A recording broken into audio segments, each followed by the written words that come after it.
The eternal king monarch ये एक thriller fantasy love story है। इस पर टाइम ट्रेवल, टाइम पोर्टल, दो पैरेलल वर्ल्ड, ऐसी बहुत सारी चीजें देखने को मिलेंगी। तो बिना देरी किए हम ये एक्सप्लेन शुरू करते हैं। शुरू में हमें एक बांसुरी दिखाई जाती है। ये एक जादुई बांसुरी है जिसके बजने से सूखे के मौसम में बारिश आ जाती है। इसके बजने से दुश्मन भाग जाते तो बीमारियां खत्म सी हो जाती। अब साल आ जाता है 90s का। हमें एक आदमी दिखाया जाता है जिसका नाम लिरिम है। इस वक्त ये एक 70 साल का भूरा आदमी होना चाहिए था, लेकिन किसी चीज से उसकी उम्र रुक सी गई थी। हम देखते हैं लिरिम, जो कि राजा का सौतेला भाई है, वो अपने लोगों को लेकर राजा को मारने जाता है। उसकी चाह थी वो जादुई बांसुरी। दूसरी तरफ हमारा छोटा लीगोंग, जो कि यहाँ पर हमारा हीरो है, वो बांसुरी के आवाज से यहाँ पर खींचा चला आता है। वो अपने पिता को यहाँ पर मरा हुआ पाता है। वो बहुत मुश्किलों से एक तलवार उठाता है।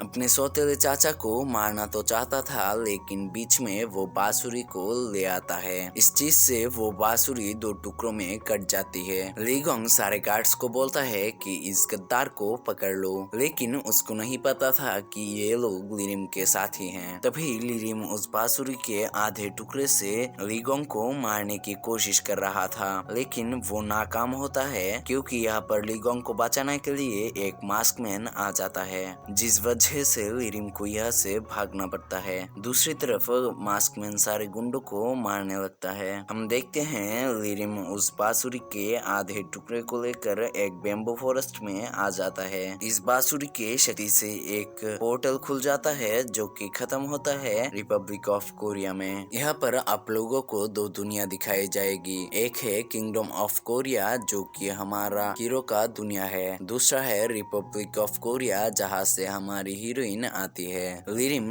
रिपब्लिक ऑफ कोरिया आने के बाद उसको एक न्यूज़पेपर दिखाई पड़ती है। इससे वो समझ जाता है कि ये एक दूसरी दुनिया है। तभी यहाँ पर उसको अपना बड़ा भाई दिखाया पड़ता है, जो कि इस दुनिया में भी मौजूद था। लिरिम का भाई उसे देख बहुत चौंक जाता है, क्योंकि इस दुनिया में लिरिम तो जन्म से ही एक अपाहिज था। इसका मतलब किंगडम ऑफ कोरिया में जो भी है वो लोग यहाँ पर भी एक्सिस्ट करते हैं। लिरिम अपने हमशक्ल को मार के नदी किनारे फेंक आता है, ताकि लीगोंग लोगों को लगे कि लिरिम मर चुका है। यहाँ पर हम लोगों को जोयोंग को दिखाया जाता है। जोयोंग लिरिम को बोलता है, लीगोंग तुम रोया मत करो, मुझे ये अच्छा नहीं लगता। जब जोयोंग ये बात बोल रहा था तब हमारा लीगोंग एकदम चौंक सा गया था। इसके बाद हम लोग देखते हैं लीगोंग जहाँ भी जा रहा था उसके पीछे पीछे जोयोंग भी वहाँ पर जा रहा था। एक दिन लीगोंग रोने लगता है, तब जोयोंग भी उस चीज से दुखी हो रोना शुरू कर देता है। थोड़ी देर के बाद हम देखते हैं लीगोंग जोयोंग को बोल रहा था,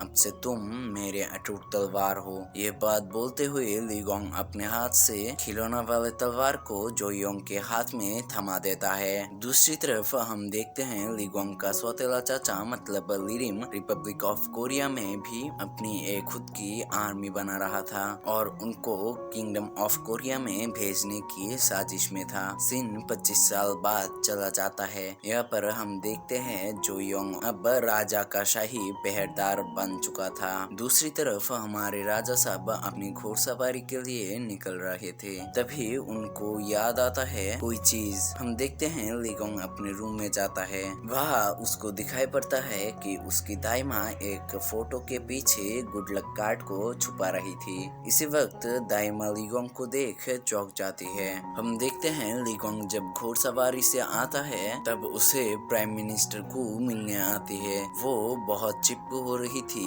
लेकिन लीगोंग बोलता है आप जो भी कर ले, लेकिन इस देश की महारानी तो नहीं बनने वाली। अब लीगोंग जोयोंग और उसके गार्ड्स को लेकर एक बोट रेस में जाता है। वहाँ उस रेस को जीतने के बाद जब वो मजे कर रहा था तभी एक इंसान वहाँ गोली चला देता है। उस फायरिंग से हमारे लीगोंग को बचाने के लिए उसके गार्ड्स सबको पकड़ लेते हैं। हमें दिखाया जाता है कि लीगोंग को एक लड़की दिखाई पड़ती है जो कि एक रेबिट हुडी पहन के आई थी। लीगोंग उसे ढूंढने निकल जाता है, लेकिन वो उसे खो देता है। तब हमारे लीगोंग को ढूंढते हुए यहाँ पर आ जाता है जोयोंग।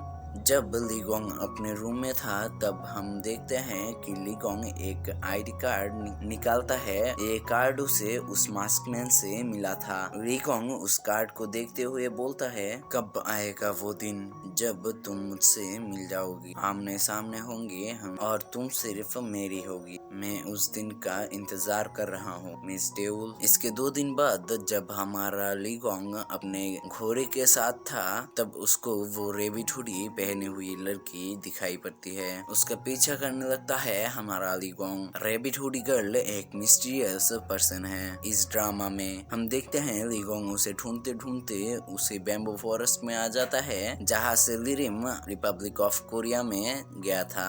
उस बैम्बू फॉरेस्ट में उसे अपने आंखों में विश्वास नहीं हो रहा था क्योंकि उसके सामने एक पोर्टल खुल गया था। हमारा लीगोंग उस पोर्टल में अपने घोड़े को लेकर घुस जाता है जिसके बाद वो आ जाता है रिपब्लिक ऑफ कोरिया में। यहाँ पे वो अपने घोड़े के साथ ही था। तब एक पुलिस ऑफिसर उसको वहाँ से हटने के लिए बोलती है। लीगोंग अपने घोड़े से उतरकर उसके पास जाता है और वो ऑफिसर कुछ बोल पाए उससे पहले ही लीगोंग उसको हक कर लेता है। तब लीगोंग बोलता है, तुम्हें ढूंढने के लिए मुझे बहुत सारी परेशानियों का सामना करना पड़ा। ऑफिसर डेउल, तुम कहाँ पर थी इतने दिन? हमें पता चलता है कि यही है डेउल जो कि रिपब्लिक ऑफ कोरिया में थी। यहाँ पे हमारा इस ड्रामा का पहला पार्ट खत्म होता है और हमें अभी तक पता नहीं है कि वो रेबिट हुडी गर्ल कौन थी। स्टे ट्यून्ड क्योंकि बहुत जल्दी दूसरी वीडियो आने वाली है। अगर ये एक्सप्लेन आपको अच्छा लगा तो प्लीज लाइक और सब्सक्राइब कर देना और अगर हमारे लिए कोई सजेशन हो तो कमेंट में बोलना मत भूलिए।